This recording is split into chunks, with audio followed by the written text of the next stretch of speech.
Hello everyone, happy Friday. Hope y'all are ready to hear about some nutrition. You're probably thinking like, man, how's this guy going to teach us about nutrition if he's surrounded by a bunch of whiskey? So I thought about not showing you guys that, but at the same time, I want this to be a real program you can put together for yourself with real expectations.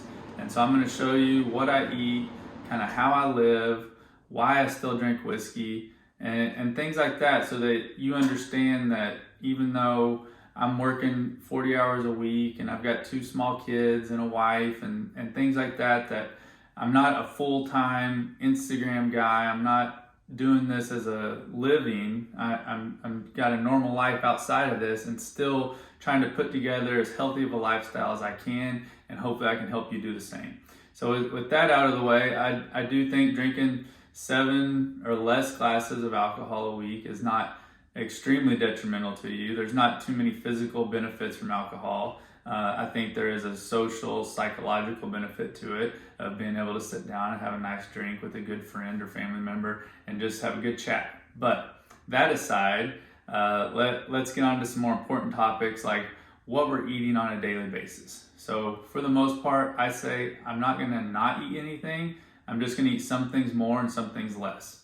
I've been intermittent fasting 2 24-hour cycles a week since spring of 2018. So almost 4 years I've been doing intermittent, almost 5 years I've been doing intermittent fasting, 24 hours, 2 cycles a week. That has really helped me out a lot, just to feel better, to be able to kind of hit a reset twice a week has really been good for me. Personally, intermittent fasting isn't for everyone.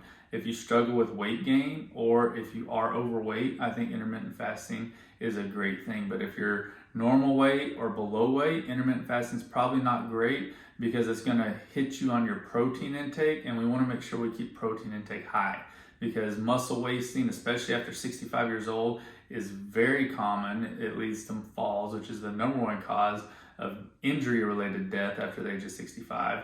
And so we want to make sure we're building muscle mass up until 65. We want to be getting stronger, not weaker, as much as we possibly can. And we need a good, healthy protein intake. And so I've actually started taking a protein shake on one of those 24-hour fasts because I did lose too much weight. And so now I've been able to gain 10 pounds of muscle back by adding more protein into my diet as needed. And so that's what I want to help you guys understand how to do, is like not doing all or nothing nutrition plan. Just be able to start small. Just pick maybe 1 meal a week that you cut something bad out of, or cut a little bit of something bad out of. Maybe pull some carbs out and add something good, like a extra piece of meat, or a side of veggies. So something simple that you can do next week, but do it 1 meal a day, and that's going to start that compounding effect of helping you build a healthier lifestyle. Doesn't mean that you can't have a carb meal every now and then. I get a chicken sandwich from Chick-fil-A once a month. I love their spicy chicken sandwich deluxe. I just don't get it once a week. So it's about cutting out the bad things as much as you can and implement the good things as much as you can. You don't have to do an all or nothing approach. Now, if you want to go full keto or full paleo or full carnivore, there's people out there that can help you do that. I'm not that person. I don't do full anything. I'm a high protein, high fat, low carb, low sugar nutrition plan. That's pretty much as simple as I can put it, with 2 days of 24-hour fasting. I don't expect that to be everyone's plan. I want you all to find the plan that works best for you, which means you just want to slowly start making changes. I didn't intermittent fast overnight. I slowly worked into that because I just wasn't feeling good, okay? And so when I got back to Tulsa, I started gaining weight, even intermittent fasting 24 hours a week. So then I was like, man, I got to make some more changes. And that's when I started cutting out gluten, which I think I have an intolerance to, because once I cut it out, I just started to feel better. And then I cut out sugar, which sugar is terrible for you. Don't let anyone tell you different. Your body can make all the sugar it needs, especially like when you're fasting. The process of fasting is you're teaching your body to use fat for energy. And when you break down a fat cell, half of it becomes a triglyceride and goes to the liver to be converted into glucose. So your liver literally makes all the glucose you're going to need. You don't have to eat it. It's not bad to eat a little bit every day, but you want to limit it for sure. And then the other half becomes a triglyceride, or becomes a ketone. So the triglyceride goes to the liver, the ketone actually goes up to the brain, helps us feel more focused, more energy.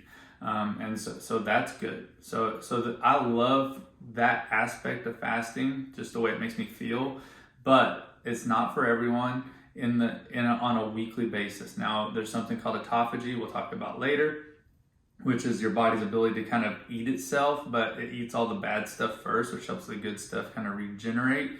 And a 3 to 5 day fast, maybe 1, 2, 3 times a year, I think would be beneficial for most everyone, because it activates that autophagy mechanism our body has. But that's a later topic. So really just focus on that one meal this week. We're going to keep it simple. We're not going to get specific. Try and make it a little bit healthier. Add a protein, add a veggie, and take away a carb or take away dessert.